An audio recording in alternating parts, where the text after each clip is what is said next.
38 বছৰত যিবিলাক কাম নহ'ল এতিয়া 1.5 বছৰত হ'ব বুলি ৰাইজে নাভাবে।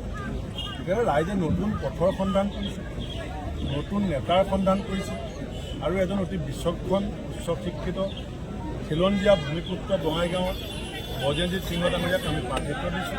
আপুনি দেখিছে ৰাতিপুৱাৰ পৰা ৰাতিলৈকে, কালি ৰাতি 10টালৈকে মই মিটিং কৰিছোঁ। আমি হেলিকপ্টাৰ দি আহিব পৰা নাই, বিয়ে গাড়ী মটৰ দিব পৰা নাই, কিন্তু ৰাইজে স্বতঃস্ফূৰ্তভাৱে যিটো সঁহাৰি দিছে বজেন্দ্ৰ সিংহ ডাঙৰীয়াক এতিয়া ঝাৰখণ্ডৰ পৰা মুখ্যমন্ত্ৰী আহি যদি বঙাইগাঁৱত বহিও লয় তেতিয়া প্ৰতিৰোধ কৰিব নোৱাৰে। চামগুৰিত আকৌ নিৰ্বাচনী হিংসা হৈছে। আপোনালোকৰ দুগৰাকী বিধায়ক 4খনকৈ কালি বাহন আকৌ ভাঙি পেলাইছে, মুখত ক'লা কাপোৰ বান্ধি। বিজেপি দাদাগিৰি যিমানে বাঢ়িছে সিমানে কংগ্ৰেছৰ জনপ্ৰিয়তা বাঢ়িছে। আপুনি চামগুৰিত যিমানে হিংসা হৈছে তাৰমানে আপুনি ধৰি লওক যে বিজেপিয়ে পৰাজয় ইতিমধ্যে স্বীকাৰ কৰিছে। বিহালী প্ৰাৰ্থীগৰাকী ইতিমধ্যে লুডুন জ্যোতি কৈছে যে নিৰ্বাচনৰ পিছত আকৌ বিজেপিলৈ যাব। বিহালী প্ৰাৰ্থীগৰাকী আপোনাৰ কংগ্ৰেছ প্ৰাৰ্থী তেওঁ আকৌ জ্যোতিষী হ'ব কিয় লাগে?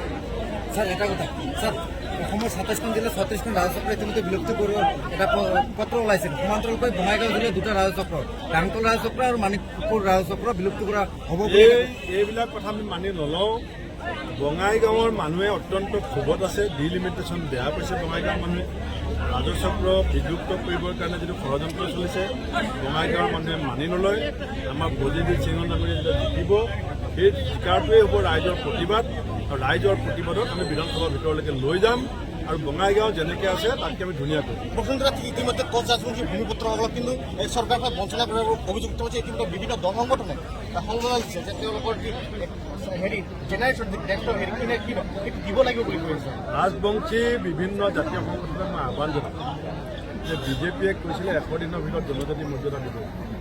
3বাৰ MP ইলেকশ্যন জিকিলে, 2বাৰ এছেম্বলি জিকিলে, আৰু কিমান ধৈৰ্য ধৰে। এবাৰ আমালৈ চাওক, আমাৰ ওপৰত বিশ্বাস ৰাখক। আমি ৰাজবংশীসকলক জনজাতি মৰ্যাদা দিছিলোঁ। মাজুলীৰ পৰা এজন মানুহ ৰাজবংশী মানুহ MLA হৈ পেলাই আহিছিল। এতিয়া আমাৰ যিটো কমিটমেণ্ট, সেই কমিটমেণ্টটো ফুলফিল কৰিবৰ কাৰণে আমাক এটা শক্তি লাগে, আমাক আপোনালোকৰ সহায় লাগে। গতিকে ৰাজবংশী জাতীয় সংগঠনক মই আহ্বান জনাইছোঁ যে বিজেপিক বিশ্বাস নকৰিব। তেওঁলোকে 10 বছৰ দিল্লীত কৰিব নোৱাৰিলে, ইয়াত 8 বছৰ পাৰ হৈ গ'ল, আপোনালোকৰ কাম তেওঁলোকে নকৰে।